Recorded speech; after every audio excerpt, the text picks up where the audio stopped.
sejahtera kepada penonton Bantras COVID-19. Setelah hampir 10 bulan kita tidak dibenarkan untuk merentas negeri, akhirnya Perdana Menteri Datuk Seri Ismail Sabri Yaakob telah pun membenarkan aktiviti merentas negeri. Keadaan lebuh raya amatlah sesak seperti musim perayaan dek kerana ramai yang berpusu-pusu untuk pulang ke kampung halaman masing-masing. Walaupun kita telah pun dibenarkan untuk ke mana-mana, namun harus diingati segala SOP haruslah dipatuhi. Pihak berkuasa, pasukan polis Damwangi baru-baru ini telah pun mengadakan operasi pematuhan SOP di sekitar Kuala Lumpur. Kita ikuti laporan yang telah disediakan. Kelonggaran diberi kerajaan di bawah Pelan Pemulihan Negara atau PPN tidak bermakna pematuhan prosedur operasi standard atau SOP sebagaimana ditetapkan Majlis Keselamatan Negara atau MKN boleh diabaikan. Di daerah Damwangi, misalnya, menyaksikan pemantauan berterusan oleh pihak polis Diraja Malaysia atau PDRM, apatah lagi dengan pembukaan semula sektor ekonomi dan kebenaran rentas negeri yang dilaksanakan pada 11 Oktober lalu. Baru ini satu operasi patuh dan pemantauan SOP PPN Fasa 4 telah diadakan di Ibu Pejabat Polis Daerah atau IPD Damwangi dengan kerjasama Dewan Bandaraya Kuala Lumpur. Operasi antaranya bertumpu di Pusat Riadah Sosial dan Premis Makanan selaras dengan Akta Pengawalan Penyakit Berjangkit 1988 dan Akta 342 Peraturan Pengawalan dan Pencegahan Penyakit Berjangkit 2021 selain SOP yang ditetapkan MKN. Operasi juga diadakan bagi mencegah kegiatan jenayah seperti membabitkan narkotik. Bersama Timbalan Ketua Polis Daerah Damwangi, Superintendent Nazrun Abdul Yusof yang mengetuai operasi.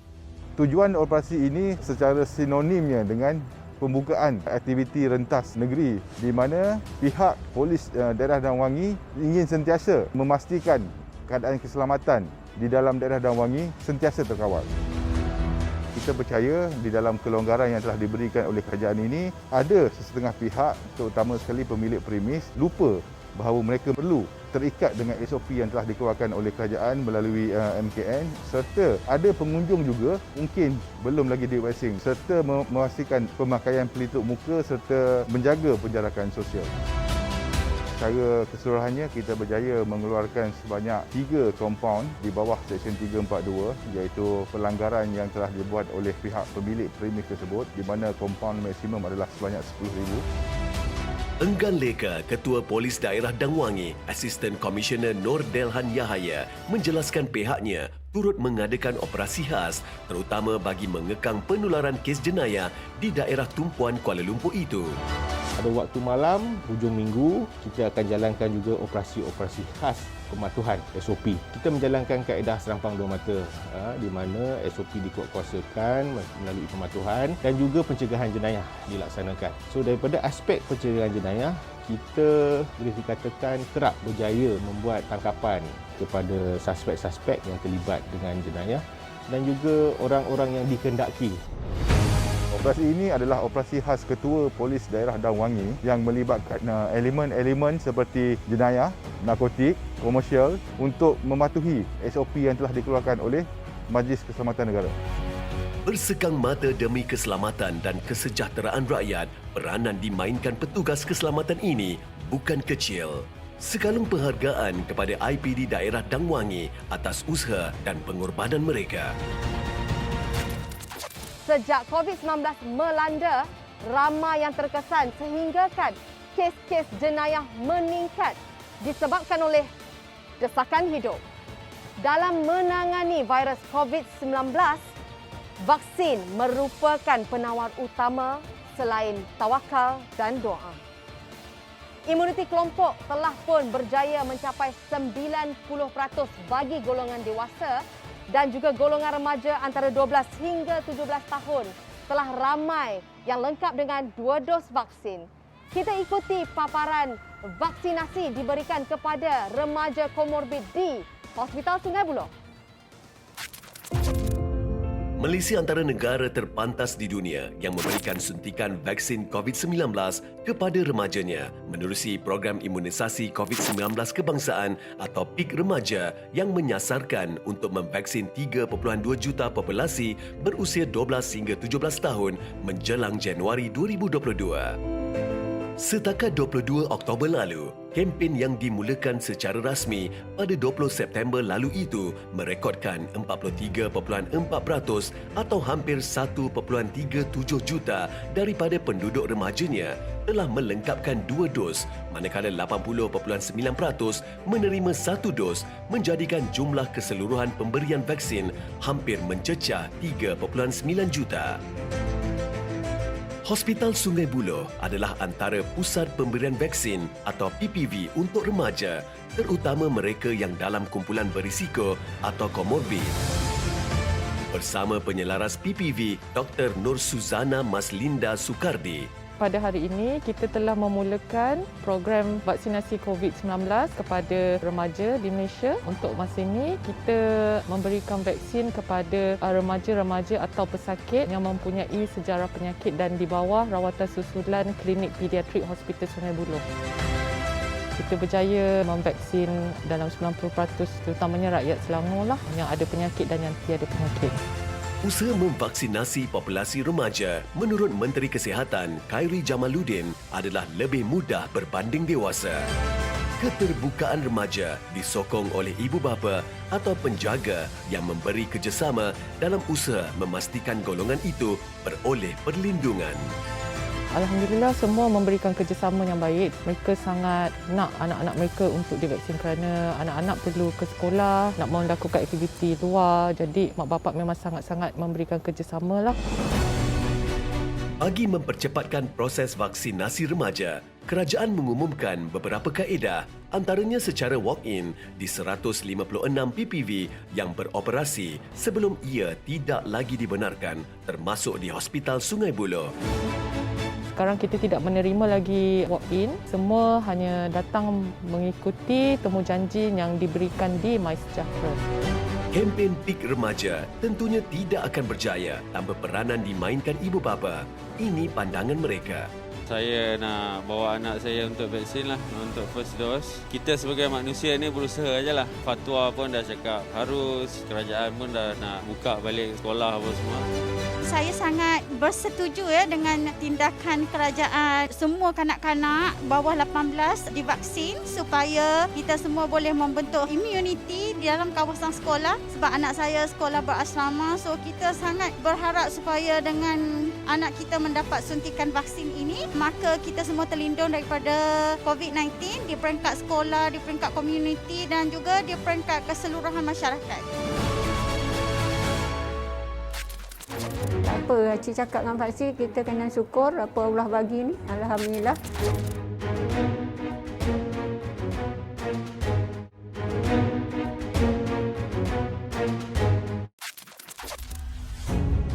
Pandemik COVID-19 mendedahkan kepincangan dunia, terutamanya berhubung pengagihan tidak sama rata bekalan vaksin yang dibuat berdasarkan keupayaan negara membayar dan bukannya mengikut keperluan. Kecuali Perjanjian Baru Kesihatan Dunia diwujudkan, Lembaga Pemantauan Kesiapsiagaan Global yang ditubuhkan susulan penyebaran wabak Ebola di Republik Demokratik Kongo melihat dunia tiada kapasiti untuk menamatkan pandemik sedia ada atau menghalanginya pada masa depan. Kelemahan politikal, kewangan dan struktur Pertubuhan Kesihatan Sedunia atau WHO turut menggagalkan kelancaran respons terhadap coronavirus ini. Dunia sehingga kini merekodkan lebih 244 juta kes dan hampir 5 juta kematian akibat COVID-19 sejak ia dikesan kali pertama di Wuhan, China. Akses kepada vaksin COVID-19 memperlihatkan jurang luas antara negara kaya dan miskin. Pertubuhan Dagangan Dunia sebelum ini mengumumkan daripada lebih 6 bilion dos suntikan dikendalikan dunia, hanya 1.4% populasi negara miskin yang lengkap divaksin. Jadi apa gunanya berbangga dengan kecepatan penghasilan vaksin sedangkan tragedi melanda dengan isu pembolotan bekalan vaksin, kekurangan bekalan oksigen di negara miskin dan pendidikan kanak-kanak yang terjejas selain kerapuhan ekonomi dan sistem kesihatan dunia. Kembali bersama saya Jana Nik dalam Bantras COVID-19. Ingat, kita masih lagi belum menang dalam menentang virus COVID-19.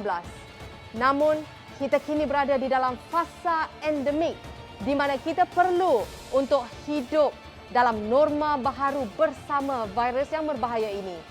Segala SOP perlulah sentiasa dipatuhi. Keselamatan diri anda dan keluarga perlulah sentiasa diutamakan. Keperitan yang melanda golongan tidak bernasib baik telah pun mendapat perhatian beberapa orang selebriti dalam meringankan beban mereka yang terkesan. Kita ikuti segmen Prihatin. Pernah menjadi seorang free thinker, Firdaus Wong mungkin tidak terbayang bahawa satu hari nanti beliau akan melakukan kerja-kerja yang mencambahkan kecintaan mereka yang bukan Islam, malah dalam kalangan Muslim sendiri kepada agama Nabi Muhammad itu. Keinginan tinggi untuk masuk syurga selepas mati mendorong pendakwah Cina ini yang dilahirkan sebagai Wong Wai Hung melafazkan syahadahnya 14 tahun lalu. Rasa kecintaan pada Islam juga akhirnya membawa kepada kelahiran Multiracial Reverted Muslim atau MRM, iaitu badan bukan kerajaan atau NGO bagi menyokong kerja dakwahnya. Ini termasuk melalui bantuan yang disampaikan MRM kepada mereka yang terkesan dengan pandemik COVID-19, terutama apabila ramai keluarga mula tidak meyakini apakah esok masih ada buat mereka. Bantras COVID-19 menyertai MRM dan ahli pasukannya iaitu Muhammad Syahir Ahmad untuk menyantuni penerima bantuan di Seksyen 17 Shah Alam, Selangor. Bantuan yang kita adakan hari ini adalah menyambung inisiatif Multiracial Reverted Muslim. Memang kami memberikan bantuan sebelum daripada PKP ini lagi. Fokus utama kami adalah dakwah dan diselangi dengan kebajikan. Kami daripada pihak MRM nak minta maaf jika ada terkurang. Untuk orang ramai dan pihak korporat yang ingin menyokong dakwah Bilmal kami, inisiatif kami memberikan bantuan ini boleh terus melayari Facebook kami atau melayari MRM Care untuk dapatkan maklumat lanjut. Pandemik yang melanda menyebabkan ramai hilang pekerjaan, malah sehingga terpaksa mengikat perut. Keprihatinan NGO seperti MRM yang hadir untuk menyampaikan bekalan keperluan asas disambut dengan senyuman mensyukuri sumbangan yang diberi. Hari ini kita ada program bersama MRM penyampaian sumbangan barangan dapur kepada ahli-ahli persatuan yang terjejas dengan COVID-19. MRM ni sebenarnya adalah orang yang selalu bagi sumbangan kepada persatuan. Alhamdulillah setiap bulan. Terima kasih lagi kepada MRM membantu persatuan penduduk, insya-Allah. Pada usia 71 tahun, kebahagiaan buat ibu tua seperti Siti Nurjulailah Abdul Hamid ialah apabila dapat bersama anak-anaknya. Kesedihan itu bagaimanapun terubat dengan kehadiran MRM yang turut menyerahkan sumbangan berupa kerusi roda selain barangan keperluan asas kepada seorang lagi penerima bantuan NGO MRM. Dan orang tu bukan tak nak balik dia. Tak tahulah masalah kerja ke. Dia call aje lah abah dia, tapi duit ada kaklah bagi. Kalau pakcik sakit kerasnya tu pakcik berdua kan susah, tak ada orang bantu kan. Tak apa, Cik cakap dengan Pakcik, kita kena syukur apa Allah bagi ni. Alhamdulillah. Saya mengucapkan banyak terima kasih lah kepada NGO dan ketua-ketua penduduk semua lah. Ini sebenarnya adalah sebagai peringatan kepada seluruh dunia lah, supaya tidak melupakan antara satu sama lain. Ada orang yang senang, jangan melupakan yang susah. Buat Firdaus Wong dan pasukan MRM, pastinya ramai di luar sana yang sentiasa mendoakan kesejahteraan kalian. Syabas di atas keprihatinan kalian dalam waktu yang mencabar ini. Saya dulu memang anti-vax, memang tak nak ambil vaksin ni lah.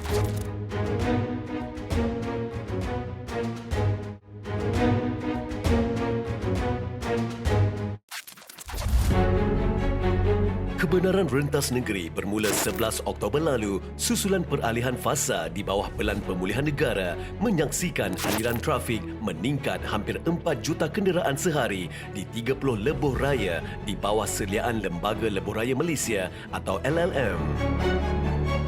Ia mendorong LLM meningkatkan kesiapsiagaan dalam pengurusan kecemasan dan kemalangan termasuk memantau perkembangan aliran trafik menerusi 589 kamera litar pintas di semua rangkaian lebuh rayanya.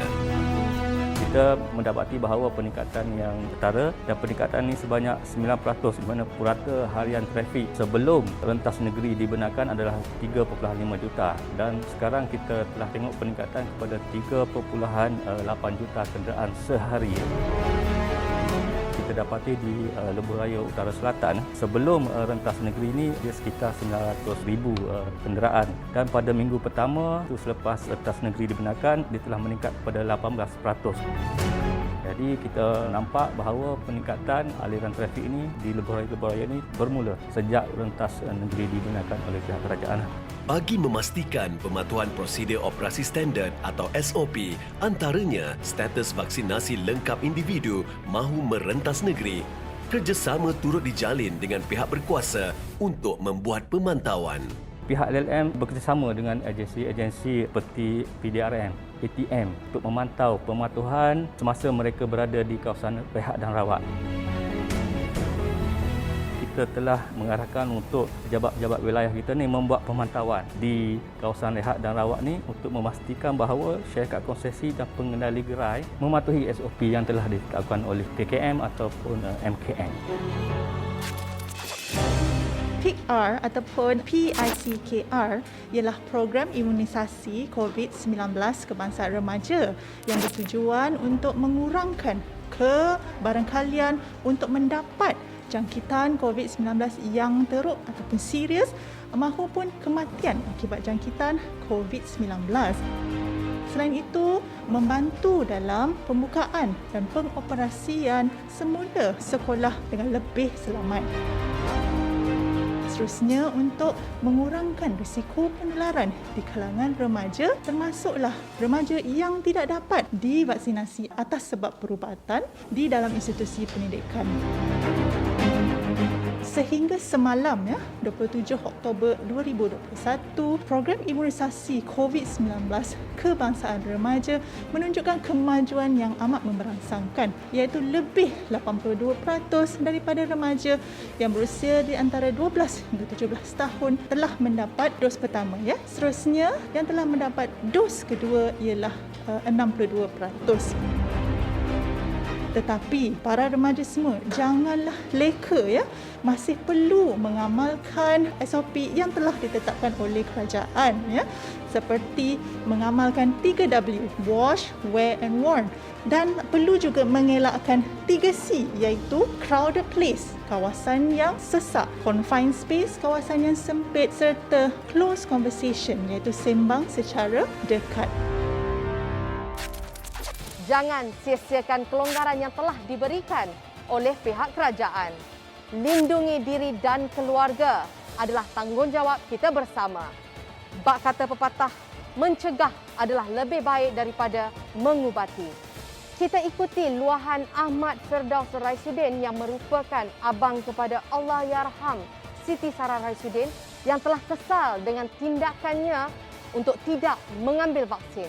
Saksikan. Saya cakap terus terang dulu, saya dulu memang anti-vax, memang tak nak ambil vaksin ni lah. Anti-vaksin, satu ketika dia bangga mengakuinya. Kini, dia hanya terfikir kalaulah masa dapat diputar kembali. Hanya mampu terbaring di unit rawatan rapi, dirawat sebagai pesakit tahap 4 akibat jangkitan COVID-19 yang turut membabitkan keluarga besarnya dan lebih perit menyebabkan kematian adik kesayangannya, Siti Sarah Raisuddin yang juga penyanyi terkenal menginsafkan dirinya. Ahmad Firdaus Raisuddin mengakui kesal kerana membenarkan tomahan yang berlegar di media sosial mempengaruhi pertimbangannya sehingga dia meremehkan pengambilan vaksin bagi melawan COVID-19. Masa arwah Siti Sarah kena COVID, saya pun sebenarnya dia kena dulu pada saya. Dia pun ada sempat tanya kat saya, kau okey tak? Dia cakap. Dalam mesej dia kata okey, cuma batuk dengan demam je kan. Mula-mula kita tak tahu kan kita punya nak sampai stage 4 tu. Bila tengok dia pula oksigen makin lama makin drop kan, dan terpaksa pergi ke hospital, saya memang rasa amat sedih jugalah kan bila jadi macam tu. Dan sebenarnya pun masa tu terlalu sedih sangat pun tak ni juga, sebab saya pun sendiri tengah teruk time tu kan. Pemergian Allahyarham Siti Sarah pada 9 Ogos 2021 membuat dunia Ahmad Firdaus kelam seketika. Hatinya hancur mengingatkan adiknya terpaksa melahirkan bayi semasa ditidurkan sebelum akhirnya meninggal dunia. Biarpun kini sembuh, COVID-19 telah meninggalkan parut yang dalam. Maksudnya nak pergi toilet, duduk dulu dalam setengah jam. Tak boleh buat apa-apa, duduk saja. Kalau kita bergerak, kita dah jadi macam ada orang nak tarik. Kita punya paru tu rasa macam kena rasa macam tu kan. Tenaga kita pun 98% habis kat situ kan. Banyak buat senaman kan untuk betulkan balik sendi-sendi lah. 2 bulan atas katil dia kan, tak bergerak-gerak. Ahmad Firdaus merasa seolah mati hidup semula dipanjangkan umur. Dia yang masih menjalani rawatan fisioterapi berdoa agar tiada yang harus menempuhi apa yang telah dilaluinya. Yang diorang kata doktor ni pembunuh, nurse pembunuh, ini semua mengarut lah. Kita tak boleh judge doktor tu sebagai pembunuh. Yang membunuh itu adalah COVID. Dia menitiskan air mata apabila mengenangkan pelbagai tuduhan dibuat terhadap petugas medikal dulu. Terlantar sakit, barulah dia menyedari pengorbanan mereka. Kesal dia terpedaya sehingga menolak vaksin. Dia benar berharap agar pengalaman dilaluinya diharap dijadikan iktibar. Usaha dan tawakal perlu kita lakukan dan bukan hanya berserah kepada takdir. Itu sahaja untuk Bantras COVID-19 kali ini. Buat makluman anda semua, ini adalah episod terakhir buat Bantras COVID-19. Semoga sepanjang kami bersiaran, kami telah pun menyampaikan sedikit sebanyak maklumat yang tepat berkaitan COVID-19. Jangan lupa, patuhi SOP, lindung diri, lindung semua. Ingat, kita masih lagi belum menang. Bantras sampai tuntas, kita mesti menang. Assalamualaikum.